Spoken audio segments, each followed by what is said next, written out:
Apa kabar hari ini? Luar biasa bersama Tuhan, amin. Saya percaya kasih setia Tuhan melimpah bagi setiap kita, amin. Kita mau datang memuji dan memuliakan nama Tuhan. Tepuk tangan yang terbaik buat Allah kita yang luar biasa. Sebab kasihnya begitu sempurna bagi setiap kita, amin. Haleluya.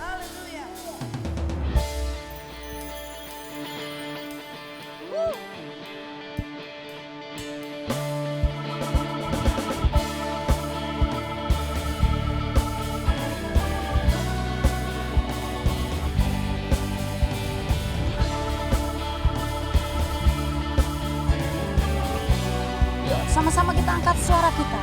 Kita surga bergema, lahir Raja mulia, damai dan sejahtera turun dalam dunia.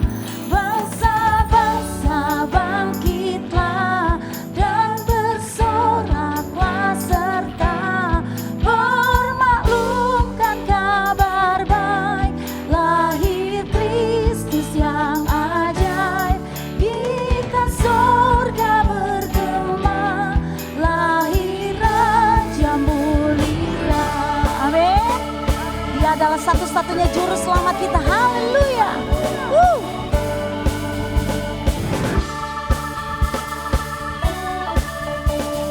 Mari angkat suaramu, sama-sama kita katakan. Kita surga bergema, lahir Raja mulia, damai dan sejahtera turun dalam dunia. Bangsa-bangsa bangkitlah dan bersoraklah serta bermaklumkan kabar baik, lahir Kristus yang ajaib. Kita surga bergema, lahir Raja mulia.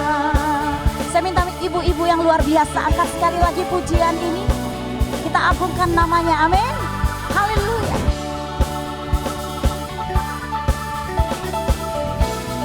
Yuk sama-sama kita katakan. Kita surga bergema, lahir Raja mulia, damai dan sejahtera turun dalam. Katakan bangsa-bangsa. Bangsa-bangsa bangkitlah dan bersoraklah serta bermaklumkan kabar baik, lahir Kristus yang ajaib. Kita surga. Surga bergema, lahir Raja mulia. Biar nama Tuhan ditinggikan di tempat ini, amin. Biar roh kita tetap menyala-nyala menyembah Tuhan. Apapun yang terjadi, kita tetap sembah Tuhan, amin. Haleluya.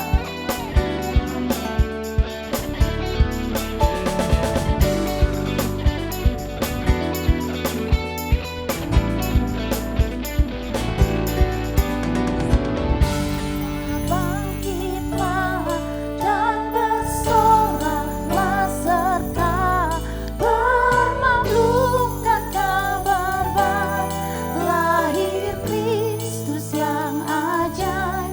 Kita surga bergema, lahir Raja mulia, lahir Raja mulia, lahir Raja mulia. Haleluya. Haleluya.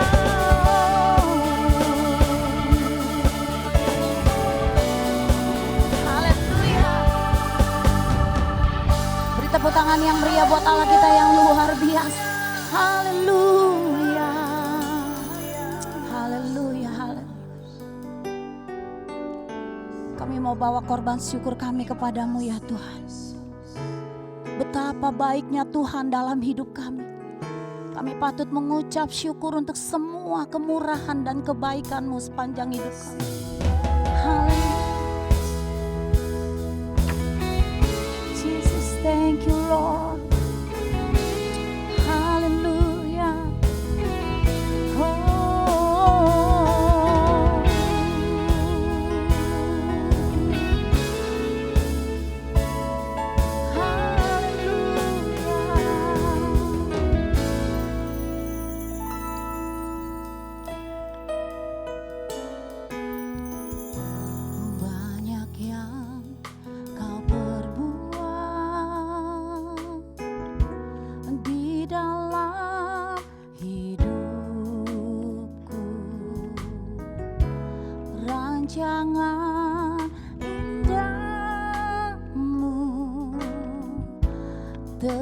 terjadi di hidupku.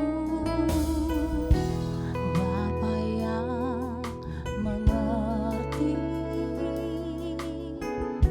segala yang ku perlu, kasih-Mu sempurna nyata dalam hidupku.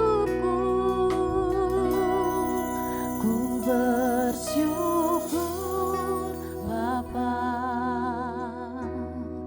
ku bersyukur Tuhan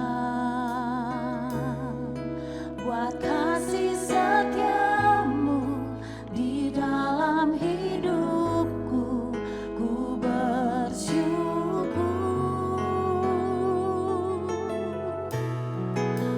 bersyukur Bapa, ku bersyukur Tuhan buat kasih setia-Mu di dalam hidupku. Ku bersyukur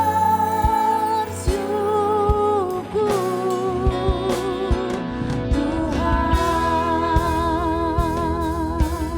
Kami mau datang terus bersyukur kepada-Mu ya Tuhan. Terima kasih Tuhan. Sama-sama kita angkat pujian. Banyak yang Kau perbuat di dalam hidupku. Rancangan indah-Mu terjadi di hidupku. Bapa yang mengerti segala yang ku perlu, kasih-Mu sempurna nyata dalam hidupku. Ku bersyukur Bapa, ku bersyukur Tuhan buat kasih setia-Mu di dalam hidupku. Ku bersyukur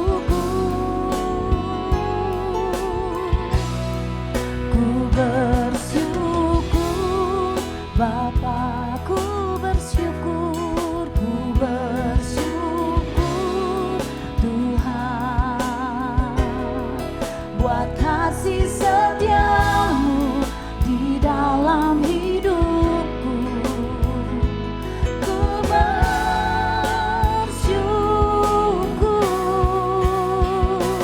Tuhan.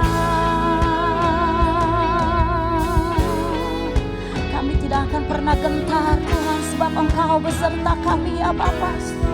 Gada dan tongkat-Mu menyertai kami. Oh Jesus, haleluya. Sama-sama kita deklarasikan. Tak ada lembah kelam yang tak ku lewati tanpa hadir-Mu. Hatiku takkan gentar Tuhan, hatiku takkan gentar, sebab ku tahu tangan-Mu yang menopang.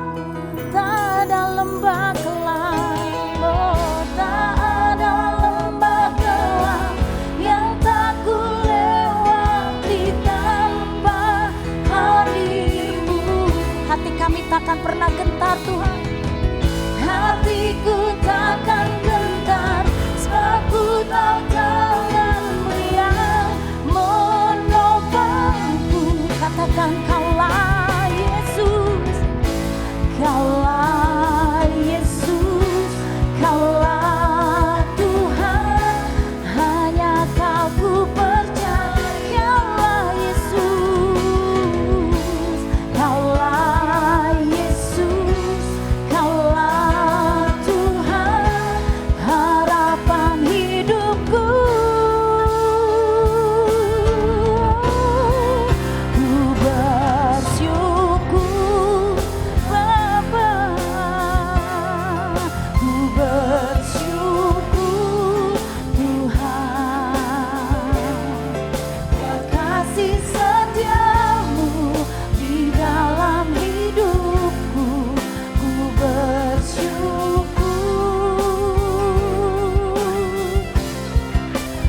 bersyukur Bapa,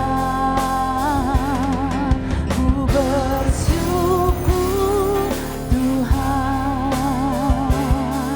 buat kasih setiamu di dalam hidupku. Ku bersyukur, katakan ku bersyukur, ku bersyukur, ku bersyukur, ku bersyukur.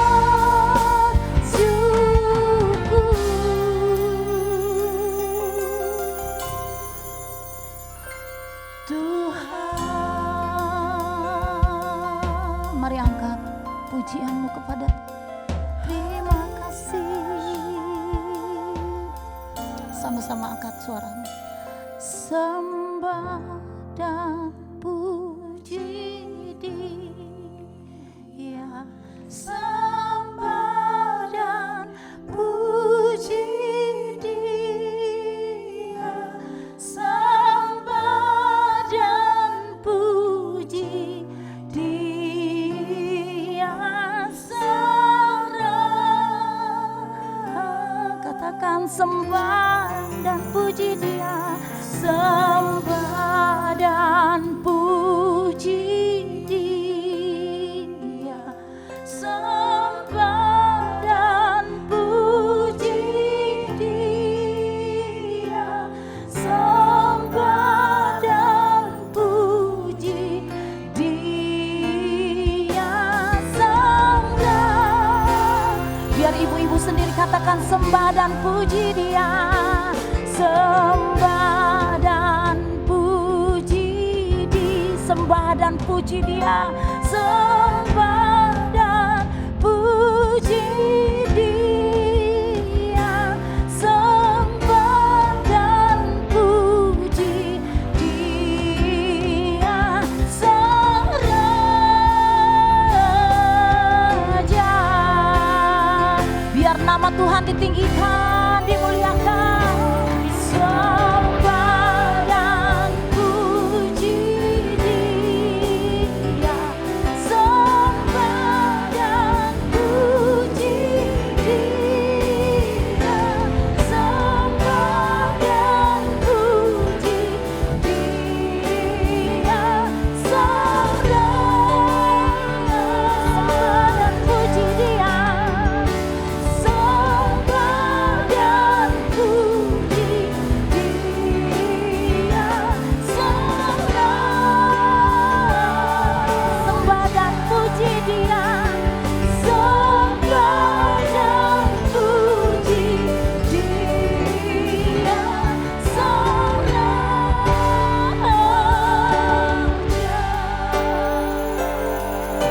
Beri tepuk tangan yang meriah buat Allah kita yang luar biasa. Haleluya, katakan haleluya. Kau dahsyat Tuhan. Haleluya. Shalom, ibu-ibu, saya senang dapat kesempatan untuk berbagi di tengah-tengah ibu semua. Saya berdoa kiranya ibu semua berada dalam keadaan baik, sehat, dan juga sejahtera. Jadi sebelum kita dengar firman Tuhan kali ini, saya undang kita bersama-sama untuk berdoa terlebih dahulu. Tuhan Yesus, kami tahu Tuhan ada bersama dengan kami di sini. Itulah sebabnya kami berdoa minta tolong agar Tuhan berbicara buat kami masing-masing secara pribadi dari firman Tuhan. Roh Kudus bantu kami supaya kami mudah memahami firman Tuhan, sehingga biarlah di dalam pemahaman kami berani untuk hidup taat kepada firman Tuhan tiap-tiap hari. Sementara kami belajar, Tuhan memberkati kami, buat Tuhan seluruh kemuliaan, di dalam nama Yesus kami berdoa. Amin. Amin, Ibu. Mari, kalau Ibu sudah siap untuk dengarkan firman Tuhan, saya undang Ibu untuk buka bersama dengan saya dalam Lukas pasal 1, Ibu. Lukas pasal 1, saya akan baca ayat 28 sampai dengan ayat 35, lalu saya lompat ke ayat 37 sampai dengan ayat 38. Lukas 1 ayat 28 sampai 35, lalu ayat 37 sampai dengan ayat 38. Mari saya baca, Bu. Ketika malaikat itu masuk ke rumah Maria, ia berkata, "Salam, hai engkau yang dikaruniai Tuhan menyertai engkau. Nah begini Bu, kata dikaruniai di situ, itu kalau dalam bahasa Yunani menggunakan kata karito. Karito itu pengertian yang pertama adalah engkau yang mendapat kehormatan khusus. Jadi ibu perlu mencermati bahwa malaikat lagi beritahu kepada Maria hari itu bahwa Maria ini mendapatkan kehormatan khusus dari Tuhan. Itu satu tuh, dikaruniai. Dua, karito itu artinya adalah diterima, disukai atau disenangi. Jadi malaikat lagi bilang, kamu itu dapat kehormatan khusus dari Tuhan karena kamu disenangi oleh Tuhan. Kamu diterima oleh Tuhan. Lalu kata dikaruniai atau karito sendiri, pengertian yang terakhir adalah mendapatkan berkat.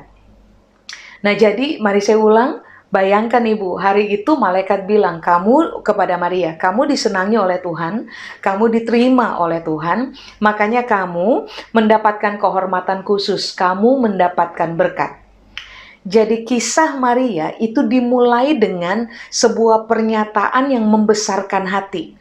Sebuah pernyataan yang membuat Maria paham posisinya di hadapan Tuhan. Sudah? Nah mari kita lihat ayat 29. Maria terkejut mendengar perkataan itu, lalu bertanya dalam hatinya, apakah arti salam itu? Kata malaikat itu kepadanya, jangan takut, hai Maria, sebab engkau beroleh kasih karunia di hadapan Allah. Nah, apakah kasih karunia? Kalau tadi kita udah belajar tentang kata dikaruniai. Sekarang kata kasih karunia, Ibu, bahasa Yunani menggunakan kata karis. Karis pengertian yang pertama adalah mendapatkan kasih sayang yang akan memberikan kepuasan untuk Maria secara pribadi. Ulang ya, kasih karunia atau karis adalah kasih sayang yang diberikan kepada saudara dan saya supaya pada akhirnya kita itu mendapatkan kepuasan secara pribadi. Nah yang kedua, kasih karunia atau karis itu artinya adalah begini, pengaruh ilahi dalam pemikiran kita sehingga kita bisa menghasilkan sebuah tindakan.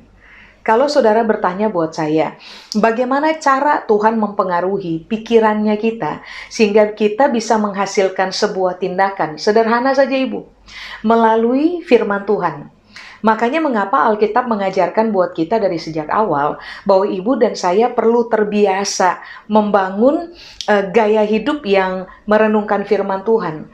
Sebab kekuatan dari perenungan akan kebenaran akan memudahkan Tuhan mempengaruhi cara berpikir kita pakai firman. Sehingga pada akhirnya kalau cara berpikir ibu dan saya telah dipengaruhi oleh firman Tuhan, maka kenaturalan yang kemudian akan terjadi adalah ibu dan saya akan mulai terbiasa mengerjakan kebenaran yang telah mempengaruhi pikiran kita dan pikiran kita dipengaruhi oleh Tuhan. Nah itu kasih karunia. Jadi pengertian yang ketiga tentang kasih karunia adalah begini, bantuan, pemberian, manfaat, kegembiraan. Cukup jelas ya Bu?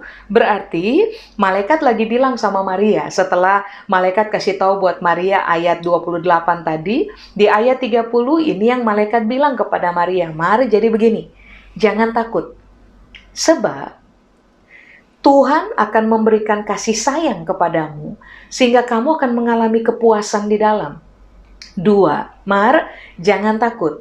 Yang akan terjadi dalam kamu punya kehidupan adalah Tuhan akan mempengaruhi kamu punya cara berpikir sehingga pada akhirnya kamu akan mengerjakan apa yang Tuhan ajarkan dalam kebenaran. Kira-kira begitu kalau untuk pemahaman kita hari ini. Lalu malaikat bilang, jangan takut.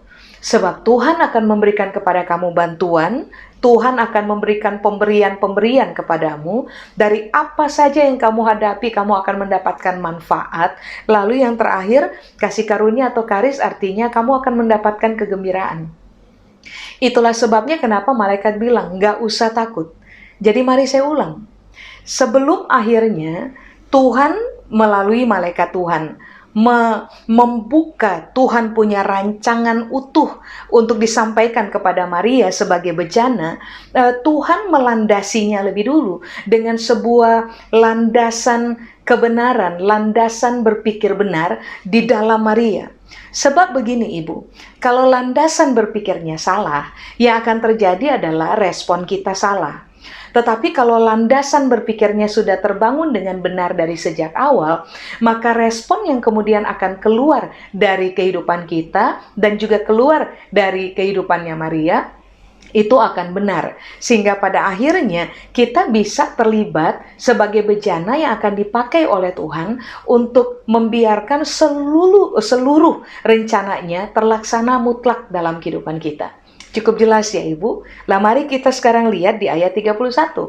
Setelah landasan berpikirnya diletakkan dalam pemikiran Maria, baru kemudian ayat 31, malaikat bilang, sesungguhnya engkau akan mengandung dan akan melahirkan seorang anak laki-laki, dan hendaklah engkau menamai dia Yesus. Ia akan menjadi besar dan akan disebut anak Allah yang maha tinggi. Dan Tuhan Allah akan mengaruniakan kepadanya tahta Daud, bapak leluhurnya.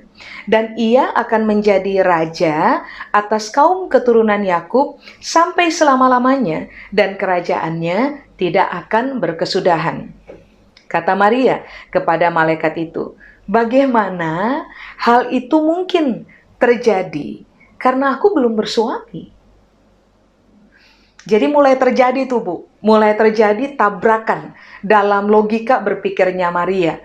Sebab apa yang merupakan rencana Tuhan itu beyond akal sehat gitu. Makanya kenapa di ayat 34 Maria bilang, bagaimana mungkin hal ini terjadi? Saya belum bersuami. Dengan kata lain, kalau dalam kisah kita hari ini, mungkin Tuhan mempertontonkan rencananya buat kita, memberitahukan kehendaknya buat kita, secara kita dalam sebuah logika berpikir yang terbangun dalam kita, bisa jadi kita bilang, bagaimana mungkin Tuhan? Bagaimana mungkin apa yang Tuhan rencanakan bisa terjadi dalam saya punya hidup, bisa terselesaikan dalam saya punya hidup, karena ada banyak faktor yang bisa menghalangi hal itu terjadi. Kira-kira begitu kan? Maria lagi menyodorkan logika berpikirnya hari itu kepada utusan Tuhan. Sudah? Nah, coba Ibu lihat di ayat 35. Jawab malaikat itu kepadanya, Roh Kudus akan turun atasmu, dan kuasa Allah yang maha tinggi akan menaungi engkau. Sebab itu, anak yang akan kau lahirkan itu akan disebut kudus, anak Allah. 37. Landasan berpikir yang lain. Sebab bagi Allah tidak ada yang mustahil. Begini Ibu, tema kita hari ini adalah tentang perempuan dan firman, berkaitan dengan Natal tahun ini yang Ibu dan saya rayakan. Jadi begini, berkaitan dengan kehendak Tuhan, Tuhan sangat terfokus kepada menempatkan landasan berpikir benar di dalam Ibu dan saya, supaya pada akhirnya kita dapat menjadi bejana yang dipakai oleh Tuhan untuk mengerjakan seluruh total kehendaknya, sehingga kehendak itu terlaksana sempurna di dalam kita. Kendala yang akan terjadi, sehingga pada akhirnya kehendak Tuhan bisa berhasil dalam kehidupan kita, kendala terbesar adalah logika berpikir kita. Yang ternyata begini, kalau mau dibanding dengan Tuhan punya logika berpikir, itu beda jauh Ibu. Kalah jauh. Logika berpikir Tuhan sangat tinggi, sampai Alkitab bilang tidak terselami Tuhan punya cara berpikir. Nah, logika berpikir kita sangat dangkal. Karena alasan itulah mengapa Tuhan berkali-kali berupaya pakai firman untuk meletakkan dasar berpikir benar untuk Maria hari itu dan juga untuk Ibu dan saya hari ini. Supaya pada akhirnya kita di dalam, maaf saya harus gunakan kalimat ini, kedangkalan logika berpikir kita jika dibanding dengan logika berpikir Tuhan, Ibu dan saya dapat memahami kebenaran mengenai siapa Tuhan, lalu kemudian dengan berani kita bersetuju untuk apa saja yang Tuhan mau kerjakan dalam kehidupan kita. Amin Ibu. Sebab begini, Kalau ini tidak dibangun dari awal pada landasan berpikir Maria, Tuhan membeberkan realita tentang siapa dia buat Maria, maka bisa jadi yang akan muncul adalah Maria menolak apa yang Tuhan akan kerjakan. Bayangkan Ibu, kalau Maria menolak apa yang Tuhan akan kerjakan sesuai dengan logika berpikirnya hari itu, maka Yesus tidak lahir. Maka Yesus pada akhirnya tidak menyerahkan diri untuk menuntaskan karya salib. Maka saudara dan saya nggak akan ada hari ini. Makanya ingat ini baik Bu.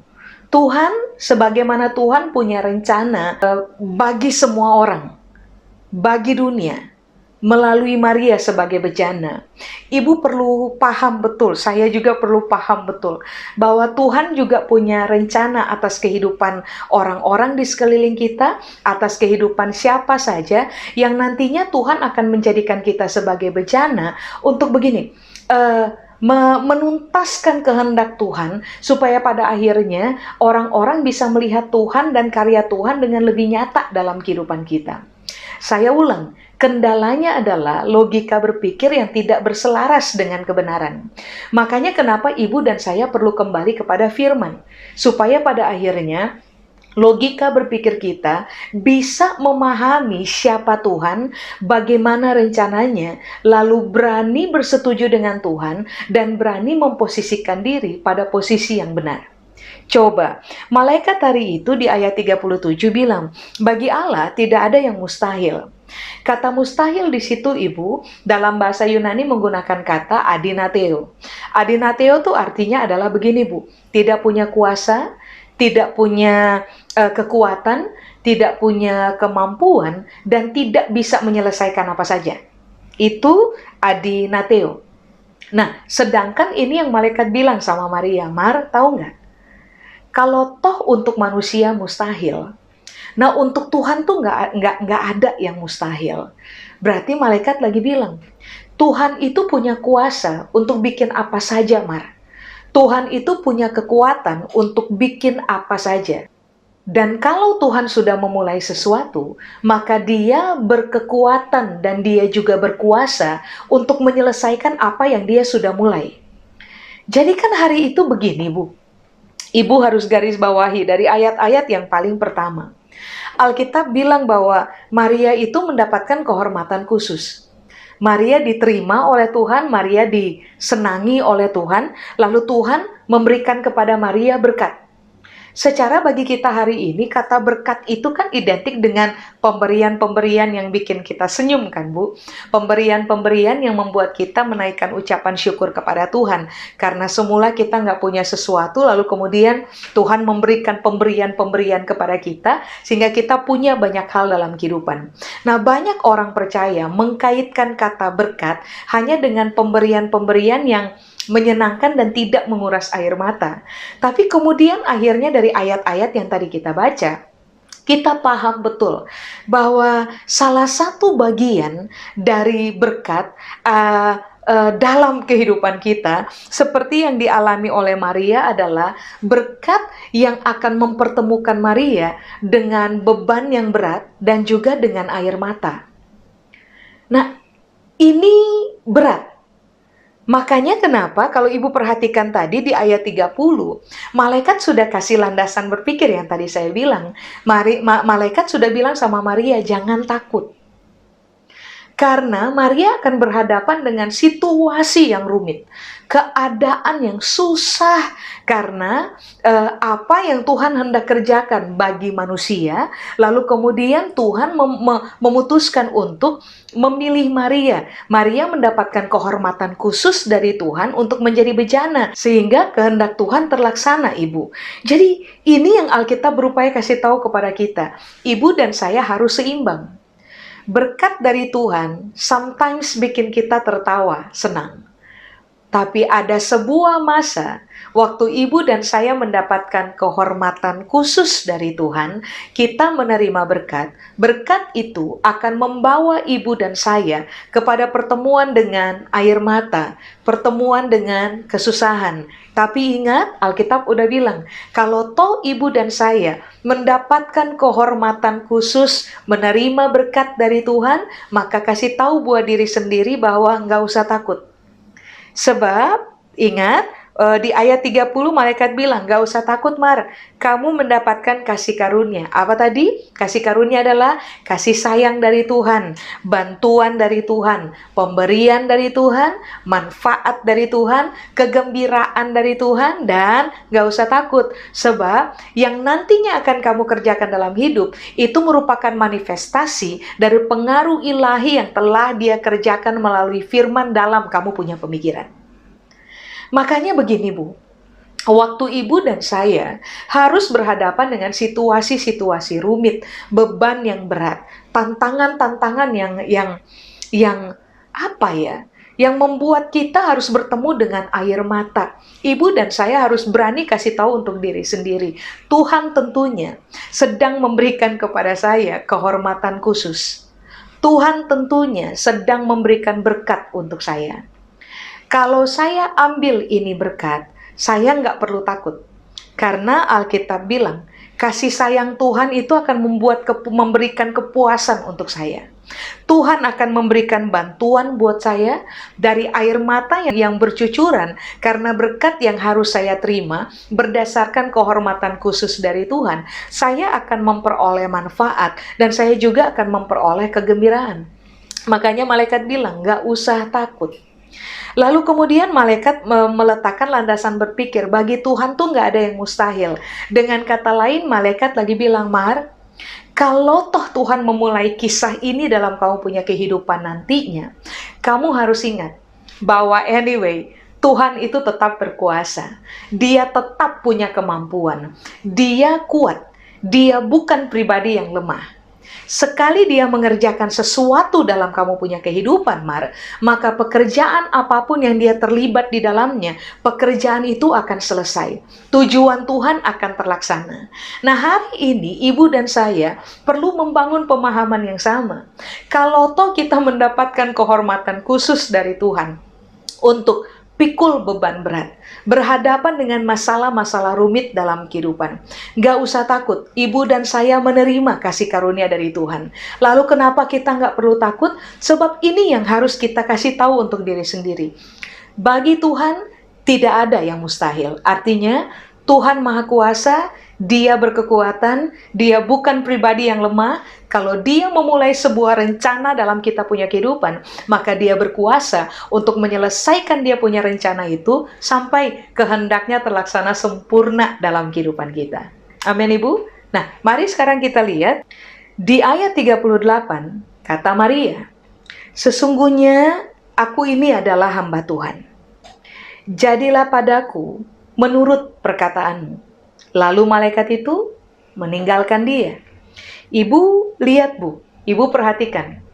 Setelah landasan berpikir benar ditanam oleh Tuhan melalui malaikat Tuhan hari itu, ibu lihat, yang tadi saya bilang, kalau landasan berpikirnya sudah benar, waktu kita harus berhadapan dengan berkat yang menguras air mata, ibu dan saya akan memberikan respon yang benar. Kita tidak akan keluar jalur Bu. Contoh Maria, setelah dia harus diperhadapkan dengan realita berat yang akan dia mulai jalani ke depan, ini yang kemudian Maria bilang, sesungguhnya saya ini cuma hamba Tuhan. Karena saya hamba, maka Maria bilang, jadilah padaku menurut perkataanmu itu. Berarti Alkitab lagi bilang, dia bersetuju dengan apapun rencana Tuhan yang Tuhan hendak kerjakan buat kehidupannya. Sekalipun begini, apa yang akan dia alami adalah sesuatu yang mengancam dia punya nyawa. Sebab begini Bu, di zaman Maria hidup, realitanya adalah kalau seorang perempuan didapati mengandung tanpa sebuah pernikahan yang sah, maka ancamannya adalah nyawa. Nah ini kan berat, Bu. Makanya kenapa Alkitab ajar buat kita, landasan berpikirnya harus benar. Supaya waktu harus menghadapi proses berat yang adalah Alkitab bilang sebuah kehormatan khusus dari Tuhan buat kita, sebuah berkat dari Tuhan untuk kita. Ibu dan saya akan berani berkata seperti Maria berkata, apapun yang Tuhan mau kerjakan dalam kehidupan saya, kalaupun ini akan membuat saya bayar harganya mahal. Ayat 38 Alkitab bilang gini, kita berkata seperti Maria, so be it. Jadilah Tuhan, seperti yang Tuhan rencanakan. Jadilah Tuhan, seperti yang Tuhan kehendaki. Kenapa Tuhan bebas melakukan apa aja? Karena saya ini hamba Tuhan.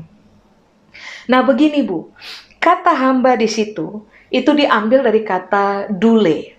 Dari kata dule akhirnya kita banyak orang Kristen memahami kata doulos. Tapi hari itu Maria mengucapkan kata dalam bahasa Yunani kata dule. Aku ini dulenya Tuhan. Dule itu arti yang pertama adalah buatan tangan Tuhan. Ibu bayangkan Bu, Maria hari itu sadar betul. Dia nggak buat hidupnya. Yang buat hidupnya adalah Tuhan. Maria hari itu setelah landasan berpikir benar ditanam pada logika berpikirnya sebagai perempuan, hari itu Maria berani berkata kepada Tuhan, saya ini cuma buatan Tuhan. Kan kita tahu Bu, kita tahu betul, tidak ada yang namanya hasil buatan memberontak kepada sang pembuat, itu nggak ada. Nggak ada tuh kalau misalnya ibu lagi membuat sebuah barang, tiba-tiba barang itu nggak suka dengan apa yang sedang ibu kerjakan, lalu barang itu berteriak sambil berkata, saya nggak suka ya, kamu bikin saya dengan cara ini. Nggak ada Bu. Nah Maria hari itu keluarkan kalimat sangat powerful. Dia tahu betul apa yang dia akan hadapi. Dia tahu betul kalau dia bersetuju dengan kehendak Tuhan hari itu, maka nyawa taruhannya. Tapi ini yang dia bilang kepada Tuhan di hadapan malaikat Tuhan. Saya ini cuman buatan tangan Tuhan. Tuhan mau bikin apa saja dalam saya punya hidup. So be it. Itu satu. Dua, dule itu artinya adalah budak perempuan. Saya ini budak perempuan Tuhan. Tuhan mau bikin apa aja dalam saya punya hidup. So be it. Sudah? Ketiga, hamba atau dule itu artinya adalah saya ini orang yang terikat. Jadi artinya ini yang Alkitab ajarkan kepada kita. Kenapa sampai sekalipun harga bayarnya sangat mahal, Maria berani bersetuju dengan kehendak Tuhan. So ternyata Alkitab bilang begini, dia sadar dia buatan tangan Tuhan. Dia tidak mungkin memberontak karena dia adalah budak perempuan yang telah mengikatkan diri kepada tuannya. Jadi di mana-mana Bu, seorang yang sadar betul bahwa saya adalah budak, saya adalah hamba dari Sang Tuhan, akan tidak pernah memposisikan diri untuk melakukan perlawanan. Makanya kata yang Maria pakai adalah dule. Dia bilang, saya budak perempuan, saya terikat kepada tuannya saya. Tuannya saya mau ngomong apa aja, saya tidak punya hak untuk bantah itu. Nah dule, pengertian yang keempat adalah orang yang memberi diri. Ini muncul dari sebuah kesadaran bahwa saya sudah dibeli. Saya ini buatan tangan. Jadi saya wajib memberi diri untuk mengerjakan kehendak dari orang lain yang saya layani. Itu kata dule.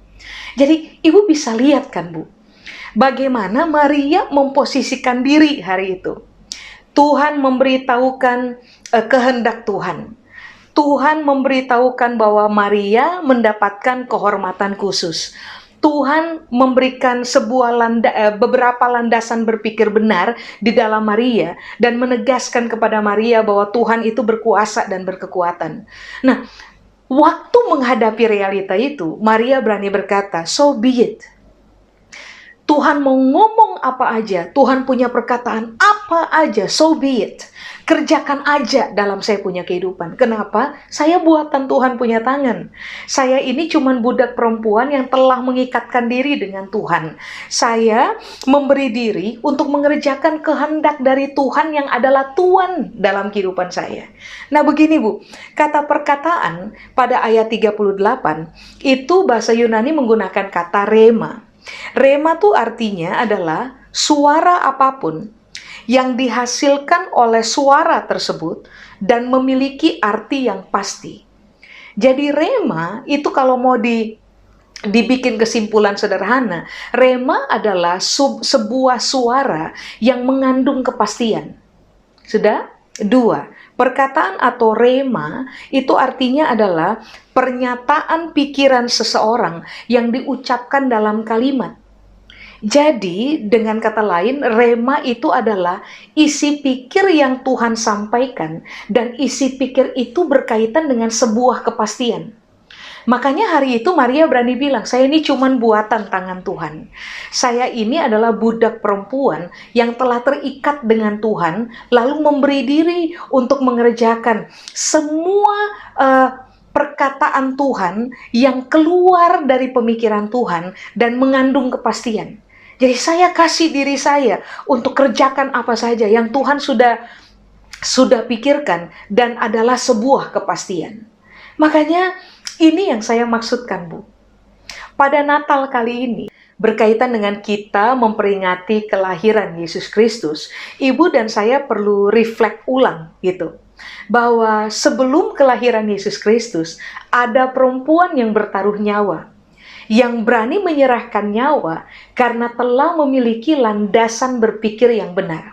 Ada perempuan yang berani bayar harga mahal untuk membiarkan kehendak Tuhan, isi pikir Tuhan yang berkaitan dengan sebuah kepastian, itu terlaksana mutlak. Karena begini, dia telah membangun kerangka berpikir yang benar. Nah, sekarang coba Ibu lihat dengan saya Filipi pasal 1.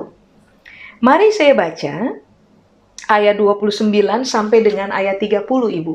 Alkitab bilang, sebab kepada kamu dikaruniakan bukan saja untuk percaya kepada Kristus, melainkan juga untuk menderita untuk Dia. Dalam pergumulan yang sama seperti yang dahulu kamu lihat padaku, dan yang sekarang kamu dengar tentang aku. Jadi Paulus lagi ngomong kepada jemaat di Filipi, yang tadi saya bilang berkaitan dengan Maria, bahwa kita ini bukan hanya menerima karunia dari Tuhan untuk bisa pada akhirnya kita bisa percaya kepada Kristus. Bukan sekedar di situ loh Bu. Kalau kita percaya pada Kristus, jelas Alkitab bilang ibu dan saya diselamatkan. Itu karunia dari Tuhan. Tetapi Paulus melanjutkan di ayat 29, ibu dan saya juga menerima karunia untuk menderita untuk Dia. Berarti ini yang Paulus bilang, kita menerima karunia yang akan bikin kita tertawa. Tapi kita juga akan menerima karunia yang akan membawa ibu dan saya mengalami penderitaan karena Kristus. Maria mengalami penderitaan karena Kristus? Iya. Dan itu adalah kasih karunia. Kehendak Tuhan dinyatakan dalam kehidupannya Maria. Nah, itu kasih karunia yang berkaitan dengan penderitaan. Sekarang begini Bu, dalam hidup ibu dan saya, Tuhan punya kehendak. Dan kalau sampai kehendak Tuhan untuk bisa terlaksana sempurna dalam kehidupan kita, lalu ibu dan saya harus bayar harga mahal. Ibu dan saya harus bangun kerangka berpikir benar bahwa ternyata begini, kita menerima kasih karunia dari Tuhan, salah satu bagian dari kasih karunia itu adalah kita memang harus menderita. Kita memang harus bayar harga. Kita memang harus mengalami air mata yang tertumpah demi membiarkan kehendak Tuhan mutlak terlaksana dalam kehidupan kita. Kalau kita punya pandangan ini dari sejak awal, landasan berpikir ini dari sejak awal Ibu, maka ini yang akan terjadi. Ibu dan saya akan berani berkata kepada Tuhan, saya ini cuma hamba Tuhan. Jadilah pada saya sesuai dengan Tuhan punya perkataan. Kalau Tuhan memang menghendaki saya untuk harus pikul salib, maka saya akan pikul salib, sebab saya menganggap salib adalah karunia, dalam kasih karunia dalam kehidupan saya.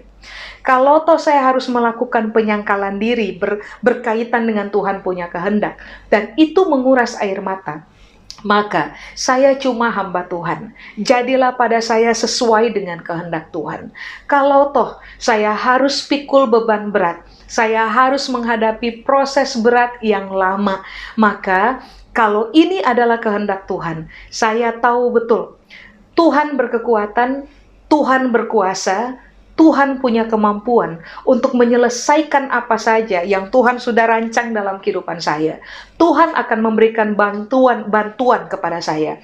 Tuhan akan memberikan kepada saya bahagia, kelegaan, sukacita, kepuasan di dalam. Jadi, karena Tuhan telah berjanji seperti itu, maka saya akan memposisikan diri sebagai hamba perempuan yang bersetuju dengan kehendak Tuhan, sampai kehendak Tuhan mutlak terlaksana dalam kehidupan saya. Maria memberi teladan, Ibu. Kiranya Natal kali ini kita menyoroti keteladanan itu, lalu menjadikan keteladanan itu sebagai fokus perhatian kita, supaya pada akhirnya ibu dan saya bisa meniru keteladanan yang sama. Nah begini Bu, tadi saya sudah baca buat ibu Filipi pasal 1 ayat 29 sampai ayat 30. Di situ ada kata menderita. Paulus bilang, kepada kamu juga dikaruniakan untuk menderita bagi Kristus. Nah, kata menderita di situ bahasa Yunani menggunakan kata pasko. Pasko itu artinya adalah begini, mengalami penderitaan, mengalami kesusahan yang menyakitkan karena Kristus, karena kehendak Tuhan dalam kehidupan kita. Maria mengalaminya, iya. Menderita, pasko. Pengertian yang kedua adalah berada dalam keadaan yang buruk karena Kristus. Maria mengalaminya, iya. Pasko itu arti yang ketiga adalah pengalaman menderita untuk dijalani dengan akal sehat, sehingga kita menjadi kaya di dalam. Maria mengalaminya, iya Ibu, iya. Maria disebut sebagai perempuan yang sangat dirahmati oleh Tuhan. Dia menjadi perempuan yang sangat diperkaya di dalam, karena akal sehatnya memahami betul bahwa penderitaan ini terjadi karena ada kehendak Tuhan yang harus berlaku mutlak dalam saya punya kehidupan, sehingga pada akhirnya saya bisa mendapatkan manfaat dari pencapaian dari kehendak ini. Makanya ibu dan saya perlu kasih tahu untuk diri sendiri. Kalau toh Tuhan menyatakan kehendaknya buat kehidupan kita, firman-Nya diajar buat kehidupan kita. Kehendak Tuhan adalah ibu dan saya harus hidup kudus. Kehendak Tuhan adalah ibu dan saya harus teruji dalam kedewasaan. Kehendak Tuhan adalah ibu dan saya harus menjadi perempuan-perempuan yang sangat tajam, lalu sangat terfokus untuk menyelesaikan kehendak Tuhan dalam kehidupan kita. Tapi kita juga tahu, supaya kehendak itu terlaksana dalam kehidupan kita, ada harga bayar mahal yang ibu dan saya harus bayar. Nah, wajibnya, harusnya kita berani berkata kepada Tuhan, saya cuman Tuhan punya buatan tangan. Saya ini budak perempuan yang telah terikat kepada Tuhan. Saya memberi diri saya untuk mengerjakan kehendak Tuhan sampai seluruh kehendak Tuhan terlaksana dalam kehidupan saya. Sebab waktu kehendak Tuhan terlaksana dalam kehidupan ibu dan saya, jelas tadi Alkitab bilang, kasih karunia artinya ibu dan saya akan mendapatkan manfaat. Ibu dan saya akan dipuaskan dalam kehidupan. Ibu dan saya akan menerima pemberian-pemberian yang hebat dari Tuhan. Pada waktu ibu dan saya berani berkata kepada Tuhan, I am only thine servant. Saya cuman adalah hamba Tuhan. Be it unto me. Terjadilah pada saya sesuai dengan Tuhan punya perkataan. Saya berharap pada Natal kali ini kita berhenti melawan Tuhan. Kita berhenti mempertanyakan Tuhan. Kita berhenti menjadi orang-orang yang menolak kehendak Tuhan terlaksana maksimal dalam kehidupan kita. Seberat apapun harga yang kita harus bayar, ibu, mengertilah. Tuhan tidak pernah bermaksud jahat di dalam kehendaknya atas kehidupan kita. Di dalam kehendaknya, Tuhan tetap memberikan kepada saudara dan saya kasih karunia, bantuan pengaruh, sehingga pada akhirnya ibu dan saya bisa berhasil mengemban Tuhan punya kehendak dan menyelesaikannya, seperti Maria melakukannya. Pada Natal kali ini, baiklah kita menghamba diri sekali lagi kepada Tuhan, dan membiarkan seluruh totalitas kehendaknya terlaksana mutlak dalam kehidupan saudara dan saya, supaya pada akhirnya setelah air mata kita terkuras akibat berhadapan dengan proses berat karena kehendak Tuhan, memikul beban berat karena kehendak Tuhan, setelah air mata kita terkuras banyak, pada akhirnya di bagian paling akhir kita tertawa karena akhirnya kita melihat ternyata semua proses yang kita jalani karena mengerjakan kehendak Tuhan mendatangkan manfaat hebat bagi kehidupan kita. Amin ibu. Saya selesai ibu, mari kita berdoa. Kami berdoa kiranya Natal kali ini menolong kami kepada refleksi berpikir bahwa sebagai perempuan di dalam kerajaan Allah, kami harus dikenal sebagai orang-orang yang menghamba. Kami adalah buatan tangan Tuhan. Kami harusnya bersetuju dengan kehendak Tuhan. Kami harusnya mengabdi kepada, menyerahkan diri, mengabdi kepada kehendak Tuhan, supaya biarlah kehendak Tuhan terlaksana utuh dalam kehidupan kami.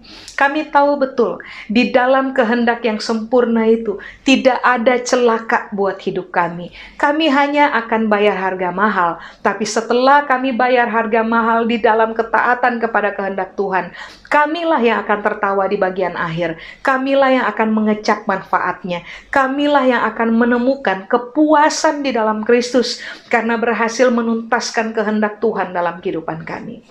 Saya berdoa kepada semua saudara, semua ibu yang ada.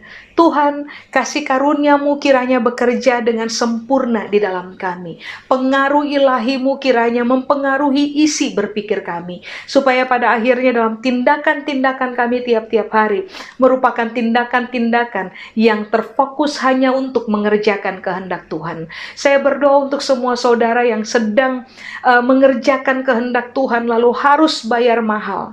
Kiranya kekuatan yang ilahi dari Tuhan limpahkan kepada kita semua, supaya kita tidak menyerah dalam proses di tengah jalan, lari dari proses, tetapi kita hadapi proses dengan kekuatan dari Tuhan, sampai kita keluar dari proses ini sebagai orang-orang menang, yang kemudian teruji sebagai orang-orang dewasa, yang menghasilkan keteladanan dalam kehidupan. Waktu kami memutuskan untuk taat kepada Tuhan, Tuhan memberkati kami. Buat Tuhan seluruh kemuliaan, di dalam nama Yesus kami berdoa. Amin. Tuhan Yesus memberkati ibu. Selamat Natal. Sampai kita bertemu pada waktu-waktu ke depan. Amin. Ya, ibu-ibu, kita akan memberikan persembahan pada hari ini. Persiapkan persembahanmu, kita memberikan yang terbaik buat Tuhan kita. Mari kita bersama-sama bersatu di dalam doa. Bapa, terima kasih buat hadirat-Mu pada hari ini. Engkau Tuhan melawat setiap kami Tuhan. Kami percaya kuasa-Mu terus bekerja dalam kehidupan kami, anak-anak-Mu Tuhan. Sebentar Tuhan kami diberikan kesempatan untuk kami bisa memberi, untuk memperlebar kerajaan-Mu di tempat ini. Tuhan, kuduskan setiap persembahan ini. Berkati setiap anak-anak-Mu ya Tuhan yang sudah memberi, bahkan pekerjaan, usaha mereka, keluarga mereka, semua Tuhan diberkati oleh Tuhan. Tutup bungkus semua anak-anak-Mu Tuhan dengan kuasa darah-Mu. Tuhan, Engkau yang memberikan kekuatan dan kesehatan kepada mereka. Terpujilah nama-Mu Tuhan. Di dalam nama Tuhan Yesus sama-sama kita yang percaya katakan amin. Selamat memberi. Tuhan Yesus memberkati.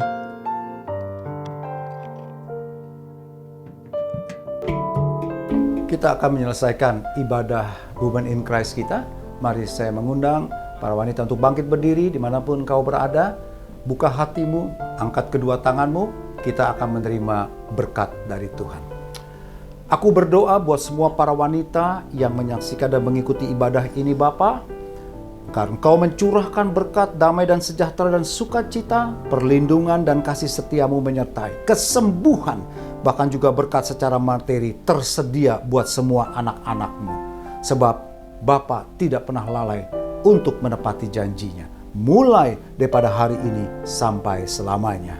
Di dalam nama Tuhan Yesus, yang percaya sama-sama kita berkata, amin. Haleluya. Tuhan memberkati para wanita sekalian.